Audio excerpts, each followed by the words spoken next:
Picture a number so large your brain quietly refuses to hold it. In June 2026, America's national debt reached about $39.2 trillion. Written out, that is a 3, a 9, and 12 more digits. Counting $1 per second, you need over 1,000,000 years. The number on that ticker grows while you watch it. Some headlines call it a crisis. Others insist it doesn't matter. Today, the honest story behind the money with no spin. That total is larger than everything the U.S. economy produces in a year. It rivals the combined size of several of the world's biggest economies. Split evenly, it's well over $100,000 per American.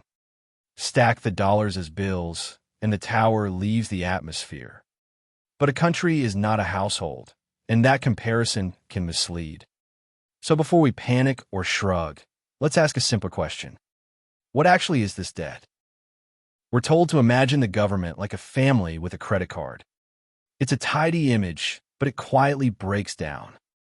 A family must someday retire its mortgage and stop borrowing. A nation, in practice, never has to pay the whole balance off. It also prints its own money and outlives every lender. So judge it by the burden of carrying the debt, not the total. Hold that distinction. It shapes everything that follows. The debt is simpler than it sounds, spending the government never paid for. Each year, Washington collects taxes, then spends on its priorities. When spending exceeds taxes, that yearly gap is called the deficit.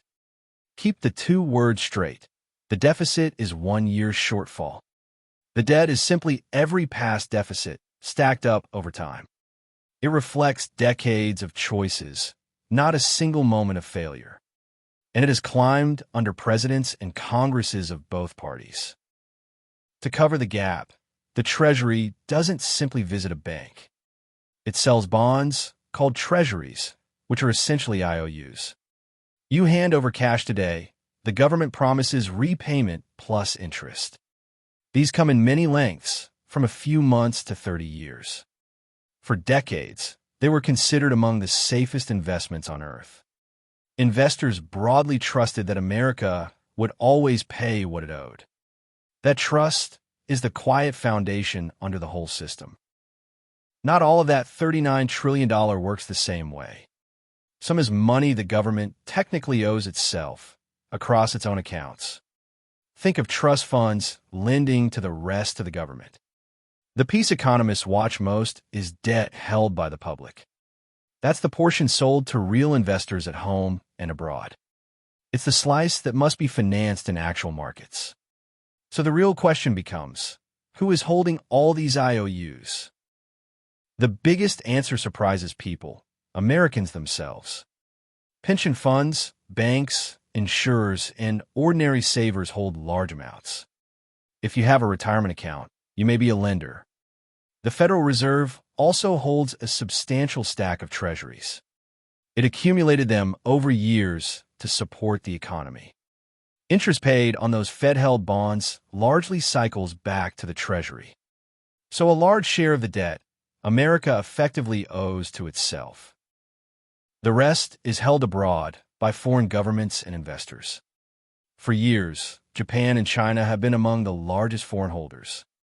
They parked savings in treasuries because dollars were seen as safe. This is often framed as a threat, that they could dump the debt. But selling fast would likely crush the value of their own holdings. China's stake has actually drifted lower in recent years. In practice, the foreign share is smaller than the panic suggests. For a long time, the debt grew and relatively few people worried. There was a reason. Borrowing had become remarkably cheap. Interest rates spent years near historic lows. At times, the government borrowed for almost nothing. A large debt at very low cost is far easier to carry. But that comfortable era has quietly ended. And that shift changes the entire story. When inflation surged, the cost of borrowing climbed with it. By early June 2026, the average rate on marketable federal debt reached about 3.39%. That sounds modest until you remember the size of the base. A few extra percentage points on trillions becomes a staggering sum. And that average is still catching up to current market rates. Older, cheaper bonds keep maturing and getting replaced.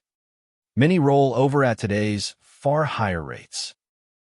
The result is an interest bill that has grown dramatically. Interest on the debt is now one of the largest federal expenses. It has grown to rival what the country spends on defense. This is money spent on the past, not the future.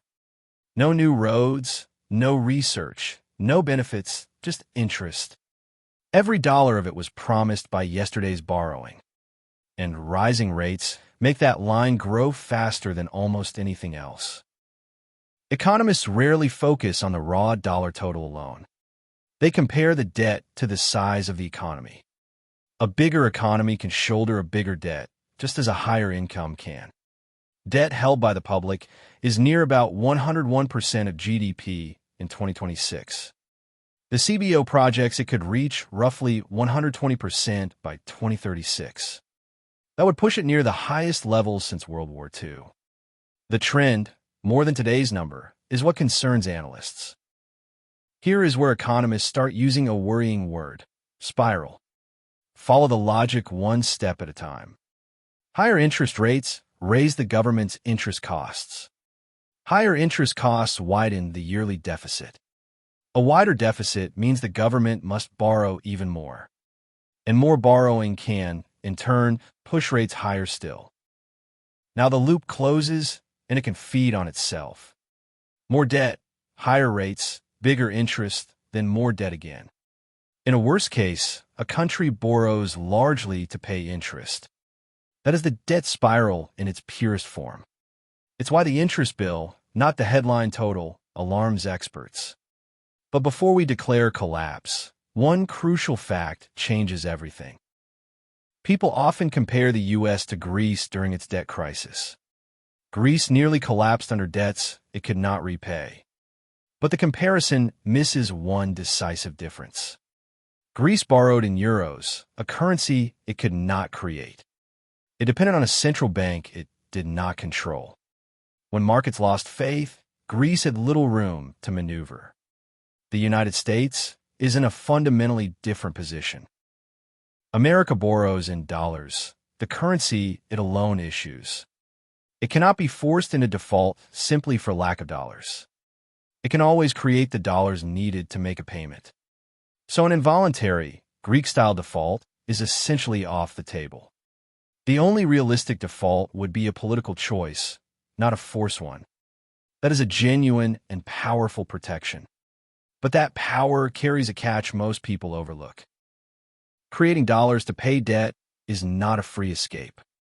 Flooding the economy with new money can fuel inflation. Inflation quietly erodes the value of everyone's savings.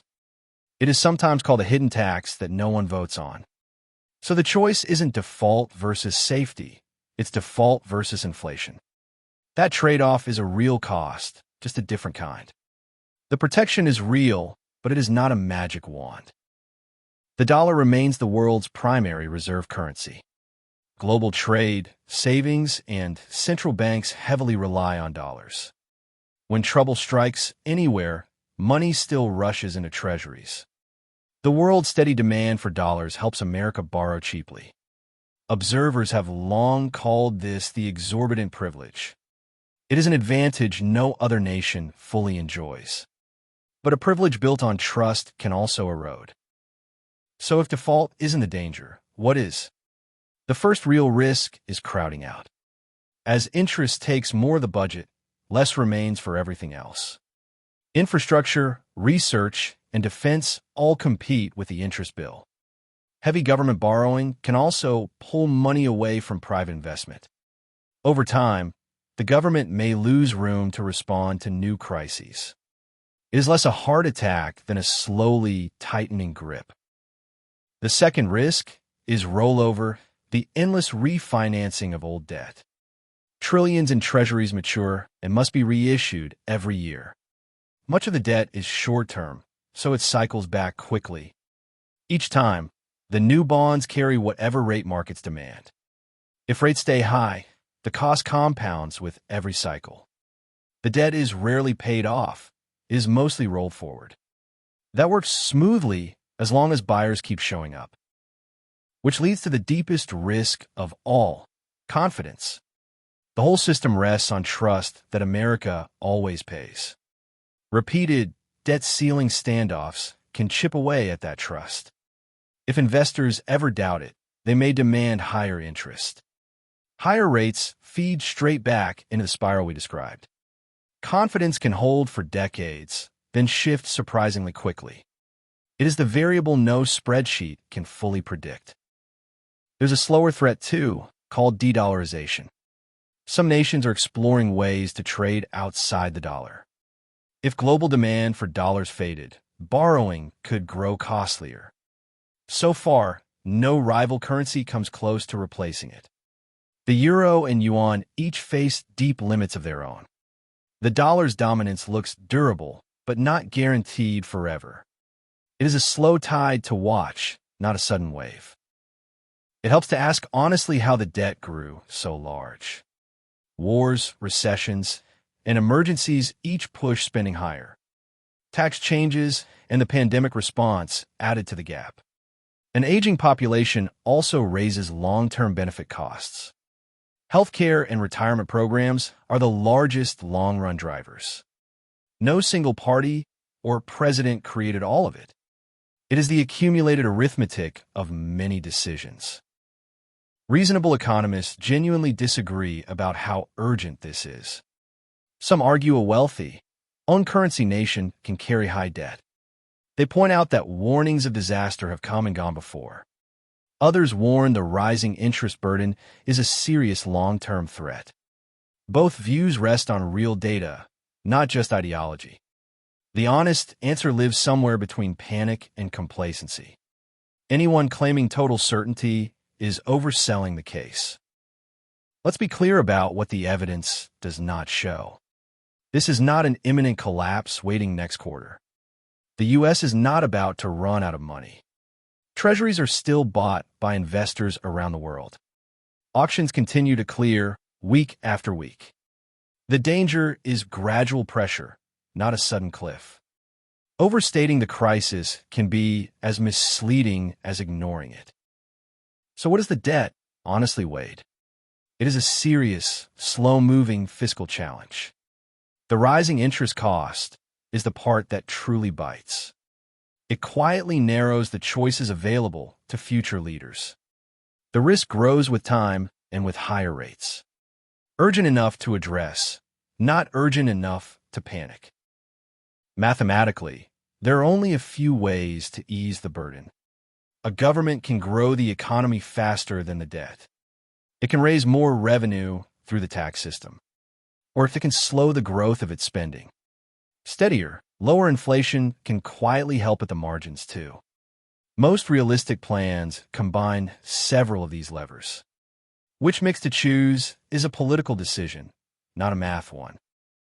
Each lever carries real trade-offs and real winners and losers. Faster growth is desirable, but cannot simply be ordered up. Higher revenue and slower spending both face stiff resistance. That is exactly why the problem keeps getting deferred. Delay, though, lets the interest burden quietly compound. The longer the wait, the harder the eventual math. You might wonder why any of this reaches your life. Government borrowing costs can influence broader interest rates. That can touch mortgages, car loans, and credit cards. Budget pressure can shape future taxes and public services. And the dollar's strength affects prices on imported goods. The abstract trillions eventually filter down to ordinary households. So here is the $39 trillion question, answered honestly. The debt is large, growing, and increasingly expensive to carry. Yet America's own currency status rules out of forced default. The real story is pressure and choices, not imminent ruin. It is a problem of management watched closely over years. And it is a choice made or deferred by the people we elect. Understanding it clearly is the first honest step. A quick Important note before we close. This video is for understanding only, not investment or political advice. Figures reflect the best data available in June 2026. We aim to inform, not to push any party or position. If this brought you clarity, consider subscribing for more. Thanks for thinking it through with us. This is Chronicle.